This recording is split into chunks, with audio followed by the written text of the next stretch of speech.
Hey everyone, and welcome back to another video. Welcome to r/TalesFromSecurity. Now, if you've never heard of this smaller sub, don't worry, I hadn't either until just a few weeks ago when I accidentally discovered it and found that some of the stories here are nothing short of amazing. So with that said, let's not waste another second and get straight into this first post by user/quadling. I was a blacksmith and sometimes a security guard at a historic village in Stanhope, New Jersey. Waterloo Village if you're interested. It's been shut down for a very long time, so it's legit to name. We would have events there all the time. The field had music events for big crowds, and the tent would have smaller ones. Victor Borge played there, he was awesome. Sometimes events would take over parts of the village. Some events took over the entire place. We had powwows and Civil War reenactments and all kinds. It was a great time in my life. One weekend, we had a historical reenactment event, portraying the time between Revolutionary and Civil Wars. The French fur trapping and trading time, not sure anymore what that period is called, so you've got guys in fur and leather walking around with muzzle loaders and huge knives. All talking, competing, and enjoying the heck out of themselves. The ladies were all in dresses, and there were plenty of kids running around, playing tag and rounders and such. It was honestly lovely. They set up Thursday and were planning to go through and leave Sunday evening. Monday morning, we had a few hundred of them there. I was in full historical gear, but as a staff member, I was working the entire weekend. I walked the grounds, kept everyone oriented, shooed kids away from staff-only areas, and generally was having a wonderful time. Everybody kept feeding me, talking, and just being wonderful. Sorry, I just really enjoyed these events. Well, Friday rolls around and some cars pull up to the parking area. Out step some well-dressed people with wine glasses. I'm puzzled, but hey, to each their own.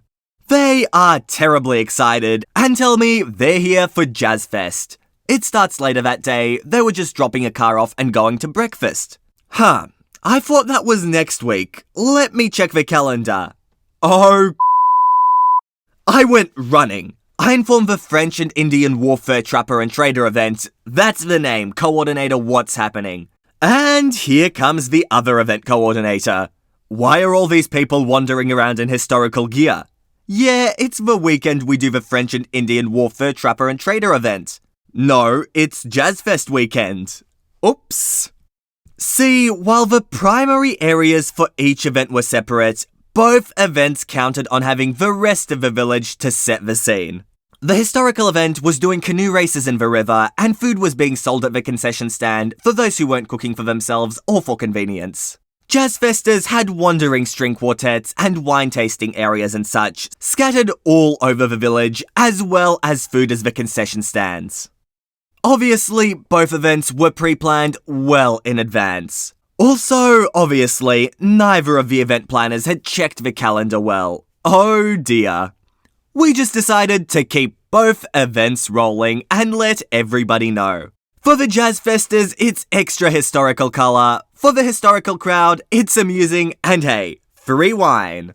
Until one older lady, dressed to the nines, drops her wine glass and collapses to the ground. Her husband shrieks incoherently. All heads turn, including mine. I'm already sprinting over to figure out what's happening and fumbling for my radio to call for help. Late 90s, I didn't have a phone. 3 French and Indian war fur trappers in full furs, leather, muzzle loaders, huge knives are already on her. One's doing vitals, one is starting CPR, and one is pulling a foot-long knife, pouring something over it from a flask, and brandishing it wildly. I can open her up right here. Needless to say, the husband shrieks again. He's about to punch one of the fur-clad assailants when I grab him and explain. The guy at your wife's head is Jimmy, a local paramedic. The one doing CPR is a cardiologist, and the one with the now sterile knife is an amazing distiller and a cardiac surgeon. Stop freaking out and point out if you've got a friend here. Hand them your keys and have them bring your car to the hospital. She's going to XXX hospital. The ambulance arrives and the EMTs come pouring out. The knife-wielding surgeon in furs, leathers, boots to his ankles, and a rifle strapped to his back invades the ambulance, screaming various drug names and demanding their EKG machine. Jimmy, the fur-clad paramedic, looks up, waves at his friends on the crew, and tells them to do whatever the crazy man says. He's Dr. Jones from Mount Sinai. They comply, take immediate direction, and this lady is stuck with more needles than a porcupine, and wired up with a server rack's worth of electrodes. She's in the ambulance and out of there in less than 2 minutes, and with all the fur, leather, and everything going along with her, except for guns. I collected those and held them for the medical personnel when they get back. Long story short, she lived. Without those guys being there that fast, she would not have. It was a massive block, but she lived. This is one of my fondest memories, and a terrifying and hilarious story. I hope you enjoyed it. And yes, OP, I at least enjoyed it very much. I'm also very happy that the husband didn't have a heart attack when a fur-clad barbarian wielding a knife jumped on her wife. Otherwise, I feel they might have had a bit of a situation on their hands. And here's our next post by user/RailgunKappa. First things first, I work for a third-party company that is usually contracted for more hands-on work. I used to be a roamer that handled any site that they needed a guard for at any given time, but just recently we got contracted for a medium-sized hotel in a very busy area, and they wanted me to be the permanent guard for it. This hotel is always very busy, so there's a large amount of things that happen here.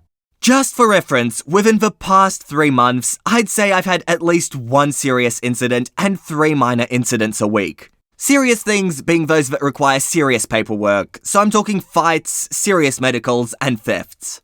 Now, I'm pretty used to medical calls because they're probably the most common incidents I respond to. Before I was in a hotel setting, it was usually overdoses, which prompted me to start carrying a small overdose kit. 2 doses of naloxone in a waterproof pouch in a cargo pocket.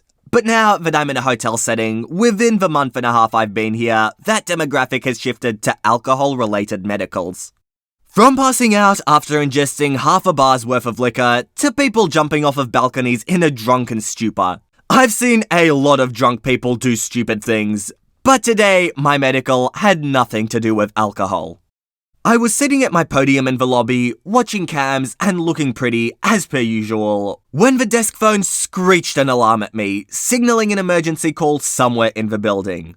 Unfortunately, this notification is just that, a notification. I can't actually listen to the contents of the call, even though it would make responding a billion times easier.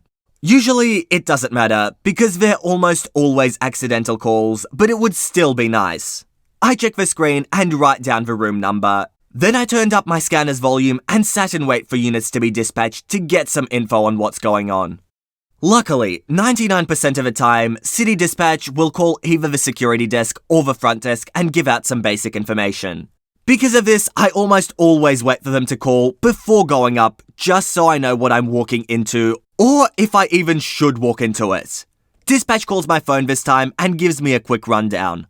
A lady was having an allergic reaction to some shellfish she had been eating at dinner. Medics were en route, etc.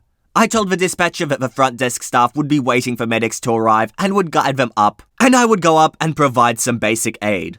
Upon arriving at the room, I walked inside and I saw that this lady was going into full-on anaphylactic shock. Puffy face and everything.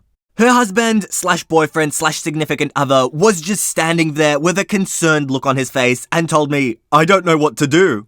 I thought to myself, come on guy, you're gonna be dating/married to someone who is deathly allergic to something and not learn at least a basic level of knowledge on what to do just in case she, starts dying? I instructed him to bring me her purse, figuring that if she was this allergic, she most likely had an EpiPen in it, and I had him dig through it.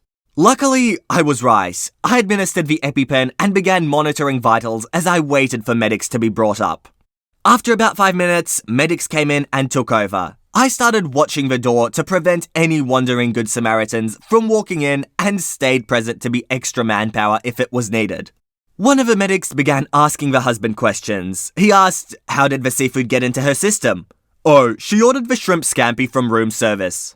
Is this allergy new, the medic asked. Oh no, she's been allergic for as long as I've known her.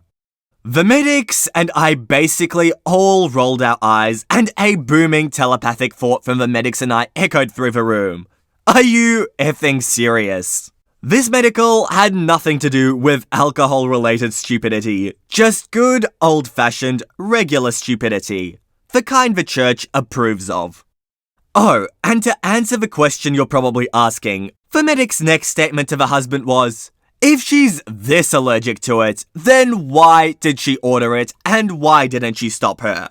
He had no comment. And here's a nice little suggestion in the comments down below. My suspicious mind immediately went to, he wanted her to die and this was a way of killing her and making it look like an accident. Too much forensic files. But OP does clarify that this guy just seemed completely stupid, so yeah, maybe that was the case. And here's our next post by user/Conry13. I worked at my local bar and grill as a weekend security guard.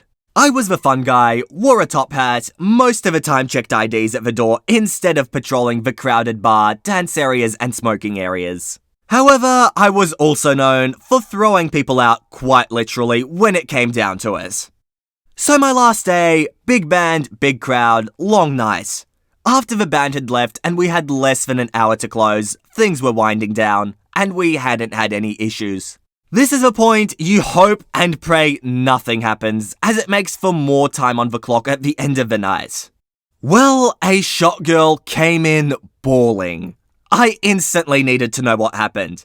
Thankfully, she knew I was the one to go to at the time. She told me there were 2 female patrons on the patio, very drunk, and calling her names. A lot of names, and threatening her.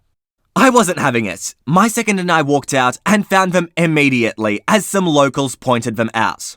I walked up and told them they were leaving. They argued with me. I said fine, since you've paid for the drinks you have, you can finish them, but you need to leave. I stood there, my second took up next to them, between them and me, and my small, skinny, short, awesome manager came out. He stood between us. Next thing I know, I have beer on me, and my second and manager are soaked. My second grabs one, I grab the other, and we begin the hard walk of forcing females off the patio. I hate doing this, I hate having to throw anyone out, but with females, you gotta be careful. Thankfully, these ones stuffed up more than we did.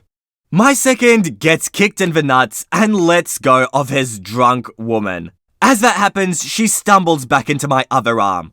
I'm now pulling 2 women off our patio alone. The crowd is cheering me on, my top hat falls off and one saves it, and I drag them off the patio into the parking lot and let them go. Tell them to leave the property and say the cops will be coming. They yell at me, try to punch and kick me. I'm good at dodging for how big I am. My second joins me, our backup guy shows up finally, and we start backing them into the parking lot next door. Manager had called the cops. My second got kicked a total of 4 times in the nuts. The 5th time, she tried to punch them from his side. He reacted and laid her out, hence why we could have had issues. Next thing we know, the cops are coming down the road and these girls take off. Well, the first cop in an SUV follows them across a 2-lane, both ways separated highway with a ditch in the middle. Most awesome thing I've ever seen from my local cops. The Sarge comes up to talk to us all, asks if we want to press charges. At that moment, I heard a dog barking and a taser go off. I said, no, sounds like they have bigger issues right now. I want them banned from here and trespassed if they ever return.